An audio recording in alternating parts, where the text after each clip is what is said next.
ሰላም ውድ የቻናላችን ቤተሰቦች፣ በዛሬው ቪዲዮአችን ዕውቀትና ምስጢርን ይገልጽ ዘንድ ከጌታችን ስልጣን ስለተሰጠው ስለ ሊቀ መልአኩ ስለ ቅዱስ ዑራኤል አጭር ቪዲዮ አቅርቤላችኋለሁ።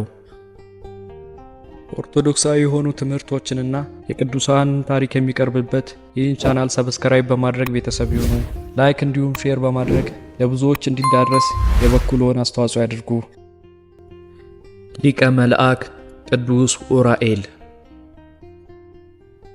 ሊቀ መላእክት ቅዱስ ዑራኤል ከሰባቱ ሊቃነ መላእክት አንዱ ሲሆን ዑራኤል ማለት ትርጉሙ የብርሃን ጌታ፣ የብርሃን አምላክ ማለት ነው።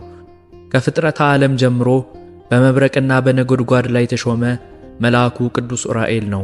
በመሆኑም መጽሐፈ ሄኖክ እንደሚገልጸው መባረቅትን ለጥጋብና ለበረከት እንዲሁም ነጎድጓድን ለሰላም እንዲሆኑ ያሰማራል።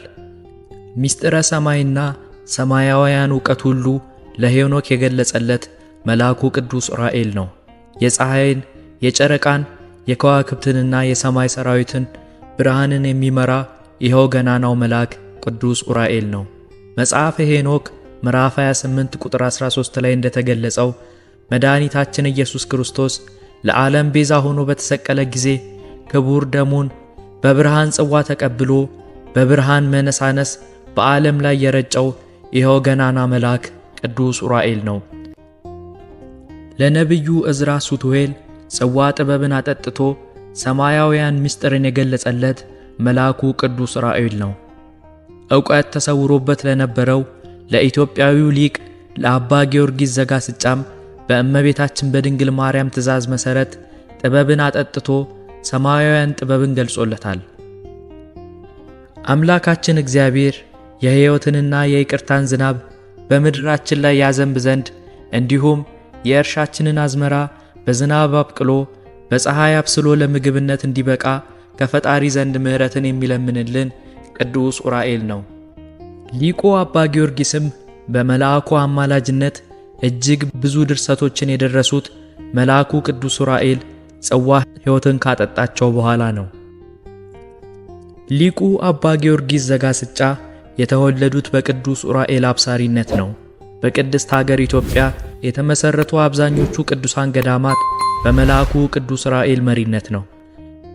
ድርሳኑ ላይ የሚጠቅሳቸው በሀገራችን የከበሩ ቅዱሳት ገዳማትና ቅዱሳት ነገሥታት አሉ።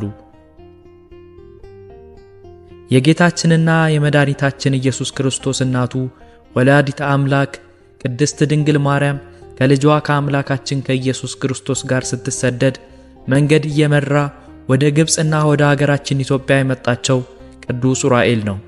እመቤታችንን ከተወደደ ልጇ ጋር በደመና ጭኖ መላ ኢትዮጵያን ካስጎበኛት በኋላ ቅድስት ሀገራችንን ለእመቤታችን የአስራት ሀገር እንድትሆን የረዳው ቅዱስ ዑራኤል ነው። በቤተ ክርስቲያናችን ሥርዓት መሠረት ቅዱስ ዑራኤል በዓመት 3 አበይት በዓላት አሉት። ጥር 22 በዓለ ሲመቱ ነው። መጋቢት 27 የጌታችንን ክቡር የሆነ ወርቅ ደሙን ለዓለም የረጨበት ቀን ነው። ሐምሌ 22 ቅዳሴ ቤቱ የከበረበትና ለነቢዩ ዕዝራ ሱቱኤል የዕውቀትን ጽዋ ያጠጣበት ዕለት ነው። የሊቀ መልአኩ ቅዱስ ዑራኤል ምልጃ ሀገራችንንና ሕዝቦቿን ይጠብቅልን፣ ክፉን ያርቅልን፣ በምልጃው ይጠብቀን። አሜን።